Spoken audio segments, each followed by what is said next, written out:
ये क्वेश्चन बहुत सारे स्टूडेंट्स की तरफ से पूछा जाता है। What is LAT law admission test का जो ये टेस्ट होता है ये किस लिए होता है, लॉ एडमिशन टेस्ट क्यों कंपलसरी है, इसके बेनिफिट्स क्या होंगे या आपको लॉ एडमिशन टेस्ट क्यों देना चाहिए। आज की इस वीडियो के अंदर मैं आपको डिटेल के अंदर बताऊंगा कि लॉ एडमिशन टेस्ट क्या है, कितने नंबरों का होता है, इसको एडमिशन टेस्ट देने के बाद आप कहाँ कहाँ पर एडमिशन ले सकते हैं, इसके अलावा कोई आपको एडमिशन टेस्ट देना होता है एलएलबी में एडमिशन लेने के लिए। तो ये सारी क्यूरीज आज की शॉर्ट वीडियो में आप तमाम दोस्तों को गाइड करूंगा। लॉ एडमिशन टेस्ट जिसको आप लैट भी कहते हैं, ये लैट का टेस्ट आपका एचईसी कंडक्ट कराता है। एचईसी किसकी डायरेक्शन के ऊपर ये लॉ एडमिशन टेस्ट कंडक्ट कराता है? सुप्रीम कोर्ट की इसके ऊपर जजमेंट है। पाकिस्तान बार काउंसिल ने ये रेकमेंड किया है कि वो तमाम स्टूडेंट्स जिन्होंने एलएलबी के अंदर एडमिशन लेना है, यानी कि आप अगर इंजीनियरिंग करने जाते हैं तो आप ई कैट का टेस्ट देते हैं, अगर आप एमबीबीएस करने के लिए जाते हैं तो आपको पहले एमडी कैट का टेस्ट देना होता है। इसी तरह से फिल्टर लगाने के लिए कि एक स्टूडेंट जो लॉ में आना चाहता है पहले उसका जनरल नॉलेज तो चेक किया जाए, पहले देखा जाए कि उसको पाकिस्तान के बारे में कितना मालूम है, वो ऐसे पर्सनल स्टेटमेंट लिख सकता है या नहीं लिख सकता, उसको इस्लाम के बारे में बेसिक इंफॉर्मेशन है या नहीं।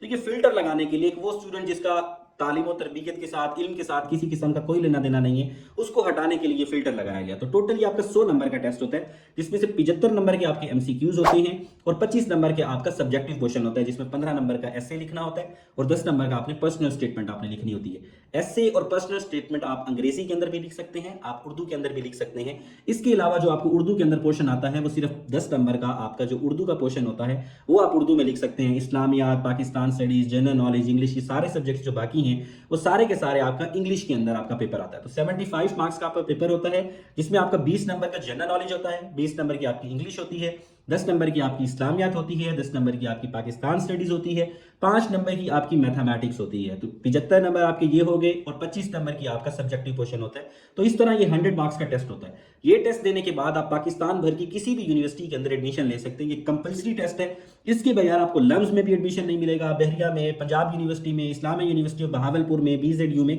इसके अलावा कहीं भी आपको एडमिशन नहीं मिलेगा। हाँ, कुछ यूनिवर्सिटीज हैं जो एडिशनली अपना टेस्ट लेती हैं, जैसे Bahria university CBT computer based test उनका अपना होता है वो लेती है, पंजाब यूनिवर्सिटी अपना टेस्ट लेती है, लम्स यूनिवर्सिटी जो है वो आपको एसएटी सैट का टेस्ट देने के लिए कहती है। मगर काफी सारी ये वो यूनिवर्सिटीज हैं जो एडिशनली अपना लैट के साथ साथ पैरेलल के अंदर अपना टेस्ट भी लेती हैं। उसके अलावा पाकिस्तान भर की जो 90% पब्लिक यूनिवर्सिटीज हैं वो सारी के सारी लैट लेती हैं। किसी भी लॉ कॉलेज में आपने एडमिशन लेना है तो आपको सिर्फ लैट का टेस्ट देना है। आपका एग्रीगेट तो बन सकता है कि आपके मैट्रिक एफएससी के अंदर कितने मार्क्स हैं, लैट के अंदर आपके ज्यादा मार्क्स हैं, कम मार्क्स हैं, ये एग्रीगेट तो आपका बन सकता है, मगर इसके अलावा और आपका टेस्ट नहीं होता। इसलिए लॉ एडमिशन टेस्ट बहुत ही ज्यादा इंपॉर्टेंट है। इसकी प्रिपरेशन के हवाले से मैं और मेरा इदारा पिछले 7 साल से स्टूडेंट्स को ट्रेन कर रहे हैं। हम जो प्रिपरेशन करवाते हैं हम किस तरह से करवाते हैं, कौन सा हमारा एलएमएस है, स्टूडेंट्स की कैसे ट्रेनिंग करवाते हैं, कौन कौन से टूल्स को हम यूज करते हैं, तो स्क्रीन के ऊपर एक नंबर आ रहा होगा, उसके ऊपर कॉन्टैक्ट करके आप हमारी डेमो वीडियो भी देख सकते हैं।